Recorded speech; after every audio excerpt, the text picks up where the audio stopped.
had the foresight years ago to invest in all three of them. Joining me now in a Fox Business exclusive, Sequoia Capital partner Konstantine Buhler. And I'm calling you sort of the AI whisperer because you at Sequoia are one of those top people who are looking for the next big thing. Before we get to what you're seeing right now in the landscape, to think, what's it like at Sequoia right now as everybody awaits two for sure, because they both filed, Anthropic and SpaceX, but maybe all three of them. And you've invested in all three of them. Well, great to be here, Liz. Thank you for having me. And we have a really remarkable team at Sequoia. We're excited, proud of the partnerships that we have, and excited for the new partnerships ahead. What do you and the team look for that you know enough to say, let's put some money? Well, SpaceX has been around for so long, but OpenAI and Anthropic were younger. And, you know, looking at 30,000 feet, what are the must-haves that these companies need before they will get Sequoia cash? Well, we start by thinking about the major technology trends. We are a technology investing firm fundamentally. And the major technology trend right now is artificial intelligence. All three of the companies you listed are big players in that category. So we like to look at companies that take a technology trend and move it forward. And today we're seeing that AI has moved well beyond just the chatbot. It's rewiring all sorts of industries. It's rewiring healthcare. It's rewiring financial services. It's changing the way that we're doing physical security and consumer applications. AI is now beyond the chatbot and changing every industry. I am sure, though, that there are knocks at your door and all of your partners' doors on a relatively constant basis of people who want to pitch you and they want Sequoia money. What is an immediate red flag to you? What, if somebody is in your office, might they say where you say, you know what, thanks, we're good? Well, I'll call it two things that we really like, and the flip side of them would be red flags. We like big markets and genuine problems being solved. So I'll give an example of a big market with genuine problems. Healthcare, and there are a lot of genuine problems. Healthcare touches everybody here. It's 20+% of US GDP. Everyone interfaces with the doctor.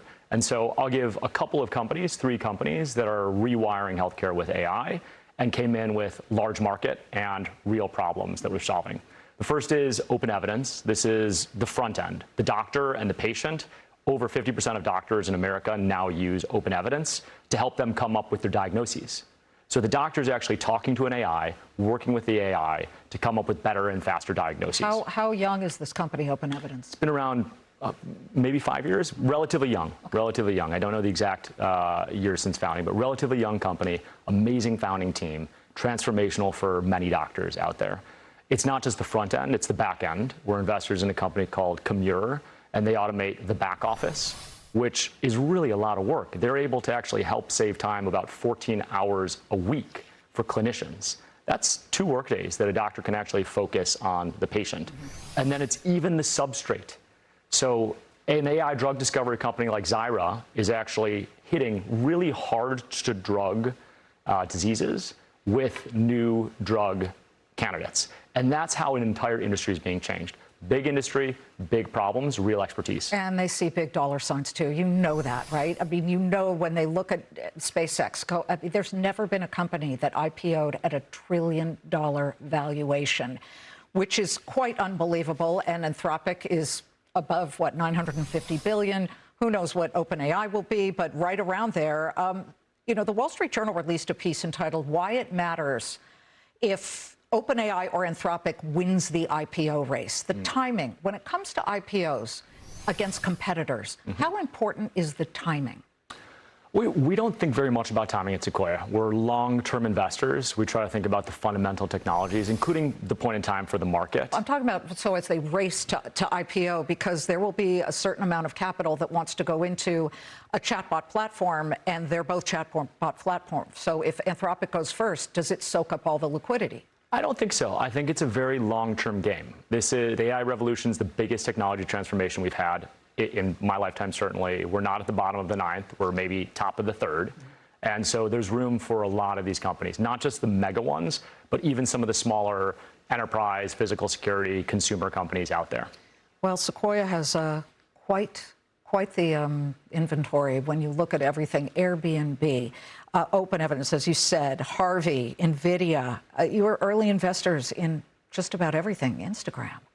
So What is the one thing you see right now that is getting a little too intently invested in on behalf of VCs? Interesting.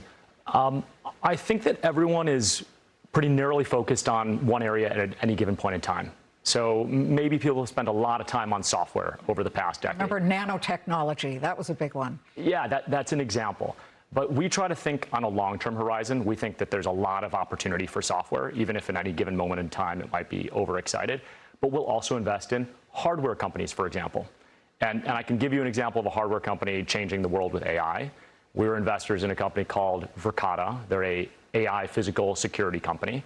Basically, think about every security camera has a little AI on the edge that can do AI processing.